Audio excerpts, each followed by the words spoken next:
Hello and welcome again to my second video lectures, and in today's lecture I'll be discussing about social pharmacy. Social pharmacy, it is a subject of diploma first year. So let's start. सबसे पहले social pharmacy जो word है वो दो words से मिलके बना हुआ है, सोशल एंड फार्मेसी।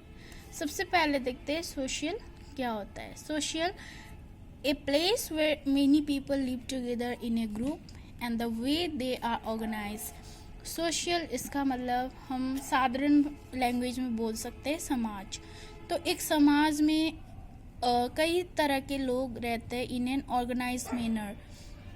सब लोग अच्छे से रहते हैं, ऑर्गेनाइज वे में सभी अपने अपने काम करते हैं, तो उसको हम सोशल बोलते हैं। फार्मेसी, जैसे कल का जो लेक्चर था उसमें मैंने बताया था कि फार्मेसी ये क्या होती है। It is the art of practice और profession of preparing, preserving, compounding and dispensing medical drug. Pharmacy क्या है? ये एक आर्ट है, ये एक स्किल है, या फिर इसको हम बोलते एक कला है जिसमें क्या करता है, एक प्रोफेशन जो होता है। जो प्रोफेशनल पर्सन, हर कोई ड्रग को नहीं बना सकता है।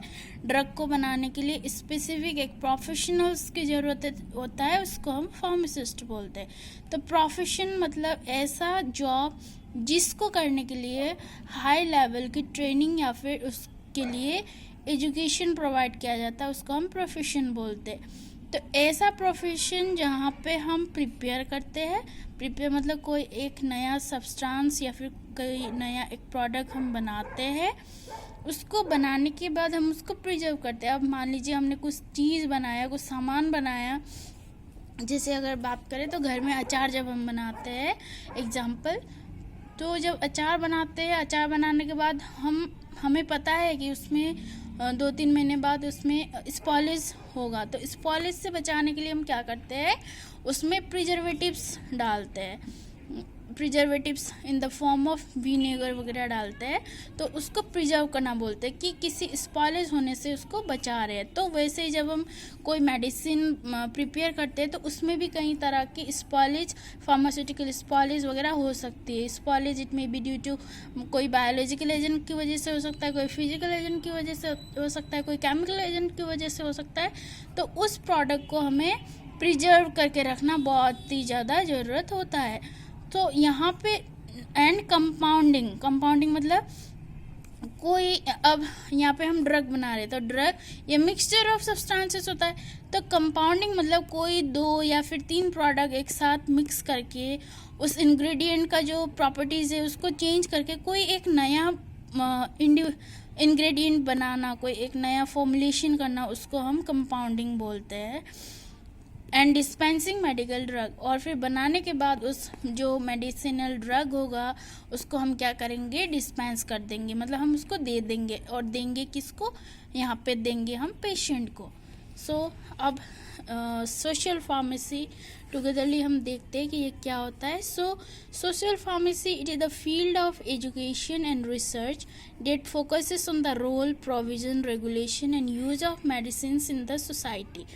सो यहाँ पे हमने सोशल और फार्मेसी का अलग अलग डेफिनेशन हमने पढ़ लिया, हमने देख लिया कि क्या होता है। सो अकॉर्डिंगली ऑल टुगेदरली जब हम सोशल फार्मेसी की बात करते हैं तो सोशल फार्मेसी एक ऐसी फील्ड है एजुकेशन की जहाँ पे हम क्या करते हैं, फोकस करते हैं रोल मतलब कोई भी एक अच्छा पोजीशन या फिर फंक्शन जो, और प्रोविज़न मतलब कुछ हम चीज़ क्या कर रहे हैं, सप्लाई कर रहे हैं किसी की यूज़ के लिए। प्रोविज़न, रेगुलेशन मतलब जो रूल्स वगैरह होते हैं उसको, और उसके थ्रू हम क्या करते हैं, मेडिसिन्स कैसे बनाते हैं और सोसाइटी के लिए उसके बारे में पढ़ना, दैट इज सोशल फार्मेसी।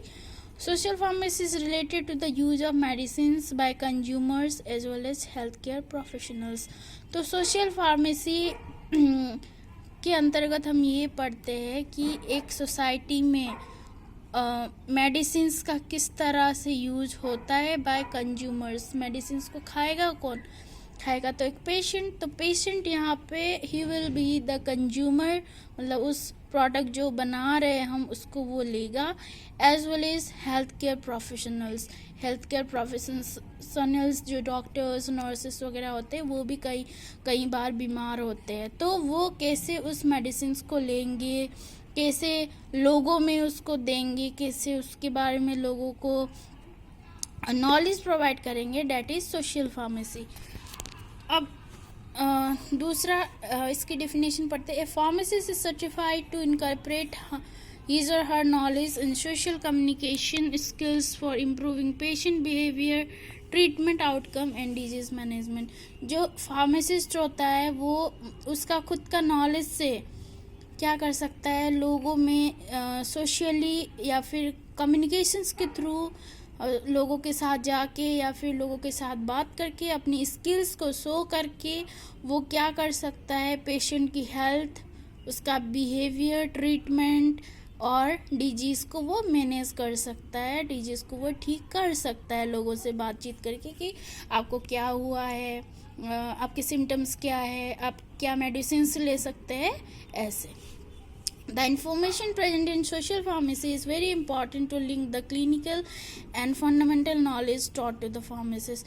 जो ये social pharmacy जो सब्जेक्ट है उसके अंतर्गत जो भी चीज़ हम पढ़ते हैं, जो भी नॉलेज हमें मिलेगी इसके थ्रू, तो वो बहुत ही ज़्यादा इम्पॉर्टेंट है फार्मासिस्ट के लिए, to maintain to link the clinical and fundamental knowledge.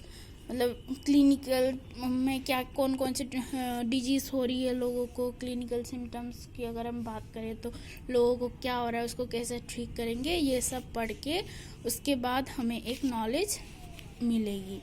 So now let's come to the scope of social pharmacy.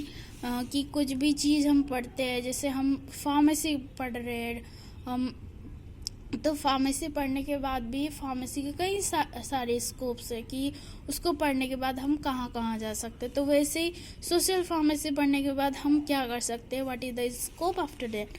It covers the social, psycho social, economic and organisational aspect of medicine.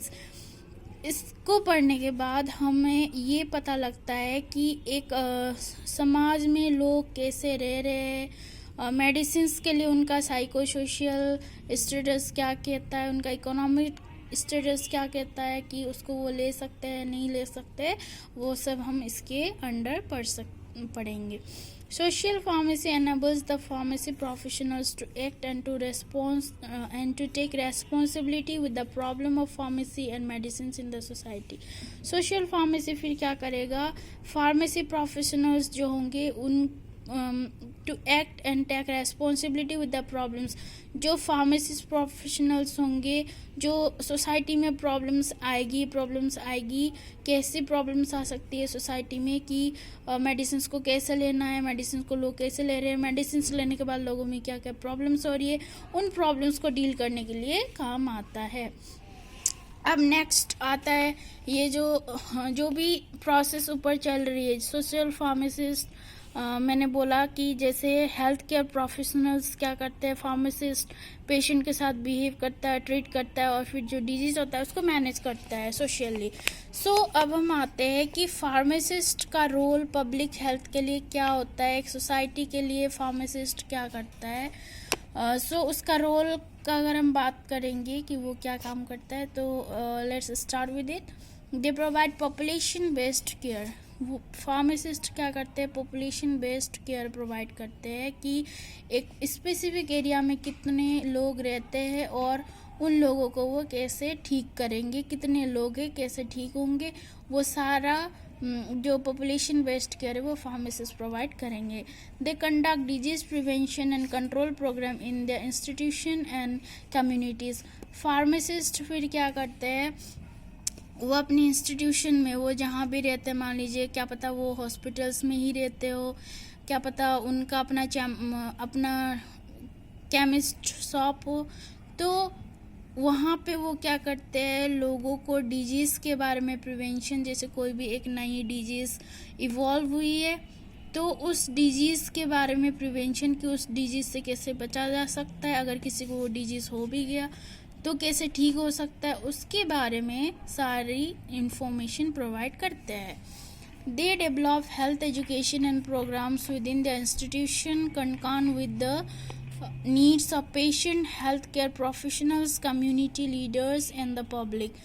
फिर वो क्या करते हैं, वो health education या फिर programmes अपने ही institutions में करा के जहाँ पे वो रहते हैं उसके थ्रू वो हेल्थ केयर प्रोफेशनल लीडर के साथ मिलके, हेल्थ केयर प्रोफेशनल लीडर्स मतलब डॉक्टर्स के साथ मिलके फिर पब्लिक लोगों में जागरूकता फैलाते हैं कि कैसे कोई भी डिजीज से हम छुटकारा पा सकते हैं। They collaborates with state and local authorities to address local and regional health care needs. फिर वो क्या करते हैं, जो स्टेट और लोकल अथॉरिटीज़ होते हैं हेल्थ केयर सिस्टम, उनके साथ मिलके फिर लोगों की जो हेल्थ केयर नीड्स होती है कि लोगों को क्या चाहिए, कौन सी हेल्थ केयर नीड्स की ज़रूरत है, उनको वो प्रोवाइड करते हैं। They support regulation and public policy related to disease prevention and management. फिर वो लोकल अथॉरिटीज़ और या फिर स्टेट अथॉरिटीज़ के साथ मिलके वो कुछ नए ऐसे रूल्स वगैरह बनाते हैं। लोकल और स्टेट अथॉरिटीज़ कुछ नए रूल्स वगैरह इम्प्लीमेंट करते हैं to manage the health prevention and management of disease, और डिजीज़ जो इवॉल्व हो रही है पर्टिकुलर टाइम में उसको प्रिवेंट करने में, उसको मैनेज करने में फिर उनकी वो सपोर्ट करते हैं। They collaborate with other health care professional to develop treatment guideline. फिर वो डॉक्टर्स वगैरह के साथ मिलके अपनी गाइडलाइंस को फॉलो करते हुए फिर वो क्या करेंगे, हेल्थ केयर प्रोफेशनल्स को वो डेवलप करेंगे, हेल्थ केयर सिस्टम को वो ट्रीट करेंगे। They give positive influence on drug use and outcomes as well as other health care. They participate in health checkup programmes like diabetes and cholesterol. Pharmacist जो होते हैं वो क्या करते हैं, सोसाइटी में जाके लोगों का हेल्थ चेकअप कराते हैं और कई सारे प्रोग्राम्स भी वो करते हैं और वहाँ पे लोगों का कोलेस्ट्रॉल, डायबिटीज़ वगैरह वो चेक करते हैं। They contribute in health promotion and education like immunisation, family planning, use of medication etcetera. फिर वो लोगों के साथ सोसाइटी में जाके क्या करते हैं, लोगों को इम्यूनाइजेशन के बारे में बोलते हैं, लोगों को वैक्सीनेशन के बारे में बोलते हैं। जैसे कोई भी एक नई बीमारी आई है तो उससे कैसे बचा जाए, इम्यूनाइजेशन के बारे में बताते हैं। इम्यूनाइजेशन मतलब वैक्सीनेशन प्रोग्राम जो होता है। फैमिली प्लानिंग के बारे में बताते हैं, क्योंकि आज के दिन में सबसे ज़्यादा जो इवॉल्विंग एक कंडीशन है, जो इवॉल्विंग हंगर क्राइसिस जिसकी वजह से हो रहा है वो है family planning. Improper family planning की वजह से कि बहुत लोगों के 3-4 बच्चे तो उनको मैनेज करने में प्रॉब्लम होती है, तो वो लोगों को क्या करते हैं, लोगों को बताते हैं कि बहुत सारे एक फैमिली में बहुत सारे मेंबर्स होने से क्या क्या प्रॉब्लम्स हो सकती है, फ्यूचर प्रॉब्लम्स क्या क्या इवॉल्व हो सकती है, उन सब के बारे में बताते हैं। और फिर यूज ऑफ मेडिकेशन की मेडिकेशन आप कैसे यूज़ करें, जो ड्रग है, जो मेडिसिन है, तो दवा है, आपको कैसे कैसे लेनी चाहिए, सुबह लेनी चाहिए या शाम को, कौन सी फूड के साथ नहीं लेनी चाहिए, कहाँ पे वो इंटरेक्ट करेगा, कितने टाइम में लेना चाहिए, तो उन सब के बारे में क्या करता है, लोगों को वो बताते हैं। दे इनिशिएट इन रिसर्च। फिर कोई भी एक न्यू मेडिकेशन होता है वहाँ पे फार्मासिस्ट का रोल बहुत ही ज़्यादा होता है कि वो न्यू मेडिसिन बनाने में फिर वो अपना इनिशिएटिव लेते हैं क्लिनिकल और प्री क्लिनिकल ट्रायल्स में और रिसर्च एंड डेवलपमेंट में भी। They take part in formulation and manufacturing of good quality of medicine. फिर उसके बाद रिसर्च में जाने के बाद वो क्या करते हैं, फॉर्मुलेशन, जैसे कोई भी एक नया मेडिसिन बना रहे हैं तो उसको कैसे फॉर्मुलेट करेंगे, किस किस चीज़ का वो मिक्सचर होगा, और मैन्युफैक्चरिंग की कैसे उसको बनाएंगे, और गुड क्वालिटी मेडिकेशन हम कैसे प्रोवाइड करेंगे, इन सब के बारे में फार्मासिस्ट क्या करते हैं, ये इनका रोल होता है पब्लिक हेल्थ के लिए। सो आज के लिए बस इतना ही। नेक्स्ट क्लास में हम फिर इससे आगे का जो होगा वो हम स्टार्ट करेंगे। Thank you.